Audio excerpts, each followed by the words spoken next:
bweyageranyiza n'engeri President Museveni bwe yaggya abaana be bweyalagina okutanagana n'Obote tulowooza nti kiriwo ekityo then n'ekirala abantu abamu balowooza nti oba oli awo gwe oggyewo ababo then ate ng'otadde obulamu bw'abannansi abalala mu matigga naddala abo abakwetoolodde nga Buganda saba nakyo gyeyo mu Uganda. Ndi Munnayuganda, ndi mwana wa muntu era ndi muzadde wa muntu. Mukyala wange Munnayuganda, mwana wa muntu era muzadde wa muntu. Ffenna bwe tuli. Nze neesaddaaka ng'omuntu ndi wano. Mwenna mumanyi nti Mwami Museveni by'abadde agezaako okukozesa agezaako okutugulirira ne kigaana. N'agezaako tutiisatiisa ne kigaana. Era twafuna information nti yaweebwa amagezi kati akwate ku baana buli epeesa erijja okutugonza. Ensonga lwaki twasazeewo abaana tubamutebule tubajjewo abeere nga talina wayinza kutuyita kutugonza tukkiriza bye tutakkiririzaamu. Tuze tugamba Bannayuganda ffe tetuli bakozi ba ffujjo era tetuli ba butabangoko. Gavumenti y'enkozi y'effujjo, yekwata emmundu, yetta abantu, si ffe. Tugenda mu kulonda kuno nga tugenda kusuula akalulu era ffe abantu abakulu ffe tugenda okulonda. N'olw'ensonga eyo Mwami Museveni naye njagala ajjukire nti bwe yali agenda okufeesinga Obote yajjawo abaana be ne badiringa nakyo ng'abantu abakulu. Era mu kampeyini zaffe temubadde baana batanneetuuka, ffenna tuli bantu bakulu abasukka emyaka 18 era ffe tugenda okulonda.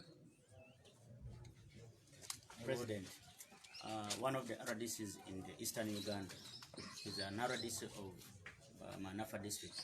In early December, you came and posted on Facebook that you are being funded by a gay group which is funding you money to do all these campaigns. Can you clear this information in the east? It should be a shame for this regime that has nothing anymore to tell or convince the people of Uganda but resorting to propaganda. We are Ugandans. All Ugandans have seen us and they see how we operate. What we stand for are the causes of the common people. No Ugandans need to be paid to demand for justice. No Ugandan needs to be paid to demand for better roads, better schools, better hospitals. No Ugandan needs to be paid to see the wrongdoings of this regime. So if they think that we must be paid by foreigners to demand for our own rights, then they have a mental problem. Of course, General Museveni has been a propagandist. He has been a con man right from the word go. But I'm glad that our generation is past that. They will say all their lies, they will preach all their propaganda, but the people of Uganda know exactly what they believe in. They believe in a new Uganda, they believe in freedom, they believe in liberty, and they are going to achieve that. Thank you. President, olunaku olwajjo ab'ebyokwerinda bakuganye convoy ate twalabye mu mbeera y'emu oluvannyuma lw'okugaana ng'ate tulaba emmotoka ezisoba mu 20 za byakwerinda. Olowooza kano katego okuwagala kukenniini? Okusookera ddala mwenna muze mulaba nga abalina okuba ab'ebyokwerinda poliisi n'amagye nga batuziyiza okuyita makubo amakulu nga batusindika mu makubo amaikusifu ate engeri eyo gye batuteegera ne basindirira emmotoka zaffe amasasi n'ogezaako okutukolako obulabe. Mulabe nti babadde bagezaako nnyo okutagetinga abantu abanneetoolodde bwe twabadde mu bizinga by'e Kalangala bakutte abantu abasukka mu 120 kubanga bye campaign team yaffe nga bagezaako nnyo okutukendeeza. Olunaku lw'eggulu bwe twabadde tujja bakutte emmotoka z'amawulire 2 ne bakwata n'emmotoka endala ez'abo abayambi bange, emmotoka etambuliramu emmere yaffe, emmotoka etambuliramu ba political assistant baffe, n'emmotoka etambuliramu abasawo n'ab'ebyokwerinda byaffe. Ne bagamba nti sirina kutambula na mmotoka nnyingi, sirina kutambula na convoy. Wayiseewo akadakiika ntono ate ne mulaba ng'emmotoka esukka 20 eza patrol police nga zitugoberera, nga zo ziringa ezigamba nti si nnyingi oba si convoy. Ekyo kyongera okulaga Bannayuganda nti ab'ebyokwerinda balina omupango ogutuusa obulabe ku ku bulamu bwange. Naye nze ng'omuntu nabagamba neewaayo ku lw'eggwanga lyange kasita ensi yonna emanyi kye bapulaninga okunkolako.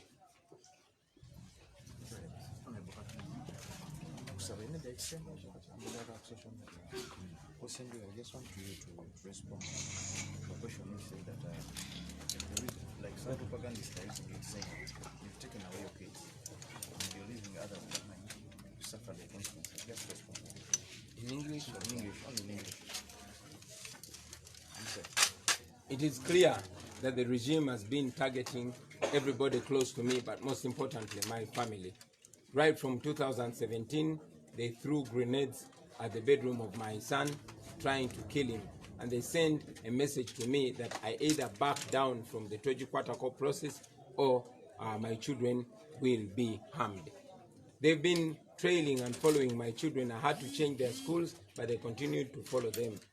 I had confined the children at home for the longest time because I originally had information that they were targeting them. Recently, we had very credible information that they were intending to kidnap some of my children in order to coerce me into subjugation, to accept things that I didn't believe in, or to make me say things or make statements that I don't believe in. So I was advised by various leaders and various elders to get my minor children out of the country for safety. I'm glad that some friends in the diaspora offered to host them for a while when it is as dangerous as it is right now. And that's why, following all these threats of kidnapping my children and harming them physically, I decided to agree with that advice and got the children out of danger, out of the country. But I am here in the country and my wife is here in the country. And to also the regime propagandists that are trying to use it against this revolution of ours. I want to remind you that when General Museveni was fighting with Obote, he had to take his children out of the country, and all those Natashas and Mohozis were living in Sweden while the war was raging. So it is only sensible for me to get the miners out of the country, to get the miners out of danger. If Mr. Museveni wants me, I am here. Let him face me. Let him keep away from my children. I know what he and his regime of blood and national shame was planning to do to my children, and I'm thankful to the people that gave me the information and advised me. Shame on all of them that were trying to use the children to subjugate me. Now you cannot do anything. I am here. Whatever you want to do, do it to me.